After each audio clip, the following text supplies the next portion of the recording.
নমস্কার। আজকের প্রতিবেদন 2024-এর লোকসভা নির্বাচনে আরামবাগ লোকসভা কেন্দ্রের সম্ভাব্য ফলাফল কি হতে পারে সেই সমীক্ষা আমরা করেছি। তো এই সমীক্ষা কোনো ভোটারকে প্রভাবিত করার জন্য নয়।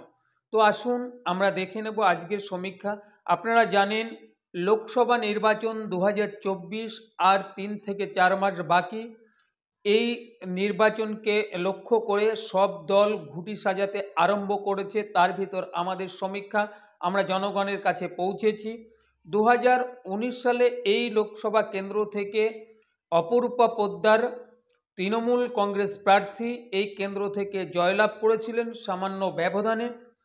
এখানে 2021-এর যে বিধানসভা হয়েছে তাতে দুই দলই হাড্ডাহাড্ডি লড়াই হয়েছে। এই লোকসভা কেন্দ্রের অন্তর্গত যে 7টা বিধানসভা আছে আপনারা জানেন। এই বিধানসভাতে 2021 সালের যে নির্বাচন হয়েছে তাতে করে 4টে সিট বিজেপি, 3টে সিট তৃণমূল কংগ্রেস জয় পেয়েছে। তো আমরা দেখে নেব 2019 সালের লোকসভা নির্বাচনের যে ফলাফলটা হয়েছিল, অনেকের মনে আছে অনেকের মনে নাই। এখানে ব্যবধানটা দেখুন, 1142 ভোটে অপরূপা পোদ্দার জয়ী হয়েছিলেন। তো এখানে ব্যবধানটা দেখুন, 44.14% ভোট পেয়েছিল তৃণমূল কংগ্রেস এবং 40.06% ভোট পেয়েছিল বিজেপি এবং 6.83% ভোট পেয়েছিল সিপিআইএম। এবার আমাদের যে সমীক্ষা, আমরা জনগণের কাছে প্রশ্ন করেছিলাম এবং কি উত্তর পেলাম সেটা আপনাদের সামনে এক এক করে সব তথ্য তুলে ধরব।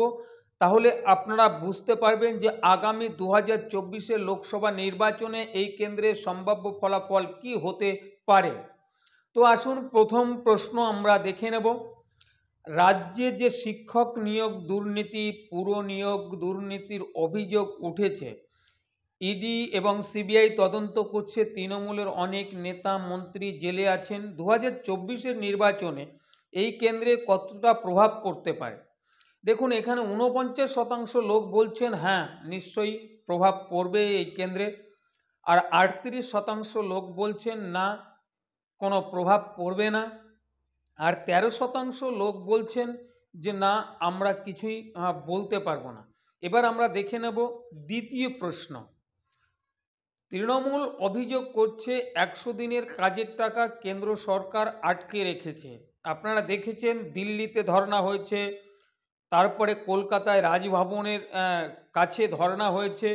তো 2024-এর নির্বাচনে কতটা প্রভাব পড়তে পারে এর সেই প্রশ্ন আমরা করেছিলাম। উত্তরটা দেখুন, 51% লোক বলছেন না এর কোনো প্রভাব পড়বে না, আর 37% লোক বলছেন হ্যাঁ প্রভাব পড়বে, এবং 12% লোক বলছেন যে আমরা কিছুই বলতে পারবো না। তো এবার দেখে নেব আমরা তৃতীয় প্রশ্ন। এই তৃতীয় প্রশ্ন, 2024-এর লোকসভা নির্বাচনে প্রধানমন্ত্রী হিসাবে আপনারা কাকে দেখতে চান? এই প্রশ্ন আমরা জনগণের কাছে করেছিলাম। কেন? এটা প্রধানমন্ত্রী তো নির্বাচিত হবে, যার জন্য এই প্রশ্ন আমরা জনগণের কাছে রেখেছিলাম। তো দেখুন 48% লোক বলছেন যে মোদিকে আমরা প্রধানমন্ত্রী হিসাবে দেখতে চাই, আর 38% লোক বলছেন আমরা দিদিকে প্রধানমন্ত্রী হিসাবে দেখতে চাই, আর 14% লোক বলছেন বলতে পারবো না। এবার আমরা দেখে নেব লাস্ট প্রশ্ন। 2024-এ অপরূপা পোদ্দার যদি আরামবাগের তৃণমূল প্রার্থী হয় তাহলে ফলাফল কি হতে পারে সেই প্রশ্ন আমরা জনগণের কাছে রেখেছিলাম। জনগণ যে উত্তর দিয়েছে সেটা আপনাদের রেজাল্ট আকারে দেখাবো, সঙ্গে থাকুন, দেখতে থাকুন। তো আপনারা দেখেছেন আপনাদের সামনে যে তথ্য তুলে ধরেছি, তার আগে বলবো আমাদের এই সমীক্ষা কোনো ভোটারকে প্রভাবিত করার জন্য নয়। দেখুন, আমরা এই আরামবাগ লোকসভার অন্তর্গত যে 7টা বিধানসভা আছে সেই 7টা বিধানসভার কিছু সংখ্যক লোকের কাছে আমরা পৌঁছেছি, তাদের মতামত নিয়েছি, আপনাদের সামনে তার তথ্যটা তুলে ধরেছি। তো লাস্ট যে প্রশ্ন করা হয়েছে যে অপরূপা পোদ্দার যদি আবার এই কেন্দ্র থেকে তৃণমূল কংগ্রেসের প্রার্থী হয় তাহলে ফলাফল কি হতে পারে, সেই তথ্যটা আপনাদের কাছে তুলে ধরিনি, তুলে ধরব। তো দেখুন, 2019-এর লোকসভা নির্বাচনে এই কেন্দ্র থেকে সামান্য ভোটে তৃণমূল কংগ্রেস প্রার্থী অপরূপা পোদ্দার জয়ী হয়েছিলেন। 1146 ভোটে এখান থেকে জয়লাভ করেছিলেন অপরূপা পোদ্দার। তো তারপর থেকে নদী দিয়ে অনেক জল গড়িয়ে গেছে।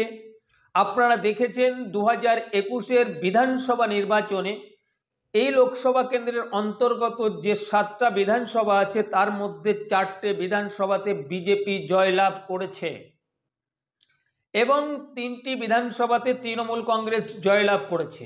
সেই বিধানসভার যদি মার্জিনটা দেখা যায় তাহলেও প্রায় 10,000 10,500 ভোটে বিজেপি এগিয়ে আছে, সেই জয়ের ব্যবধানটা।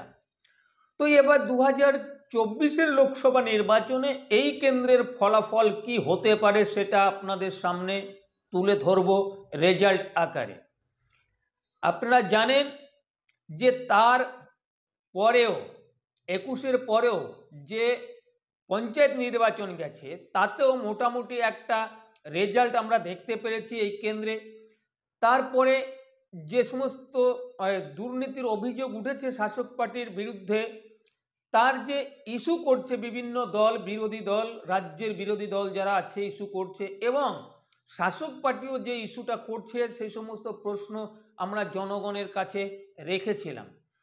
তো তার সব মিলিয়ে যে পরিসংখ্যান উঠে এসছে, যে তথ্য উঠে এসেছে সেটা আপনাদের সামনে এক এক করে তুলে ধরেছি, কিন্তু লাস্ট যে প্রশ্নটা করেছি তার তথ্য আপনাদের সামনে তুলে ধরা হয়নি। দেখুন, লাস্ট প্রশ্ন আমাদের ছিল যে অপরূপা পোদ্দার যদি 2024-এর লোকসভা নির্বাচনে তৃণমূল কংগ্রেসের প্রার্থী হয় তাহলে ফলাফলটা কি হতে পারে এই লোকসভা কেন্দ্রে 2024-এর লোকসভা নির্বাচনে। তো সেটা আপনাদের সামনে তুলে ধরছি। তার আগে বলবো, আমাদের ভিডিও যদি ভালো লেগে থাকে তাহলে নিশ্চয়ই একটা সাবস্ক্রাইব করবেন, লাইক করবেন এবং শেয়ার করে আমাদের সাহায্যের হাত বাড়িয়ে দেবেন এবং পাশে থাকবেন। নমস্কার। তাহলে দেখতে থাকুন, আপনাদের সেই অপেক্ষার যে রেজাল্টটা সেটা আপনাদের সামনে তুলে ধরছি। তো দেখতে থাকুন আজকের সমীক্ষার যে সম্ভাব্য ফলাফল, কোন দল কত শতাংশ ভোট পেতে পারে 2024-এর লোকসভা নির্বাচনে এই আরামবাগ লোকসভা কেন্দ্র থেকে। দেখুন।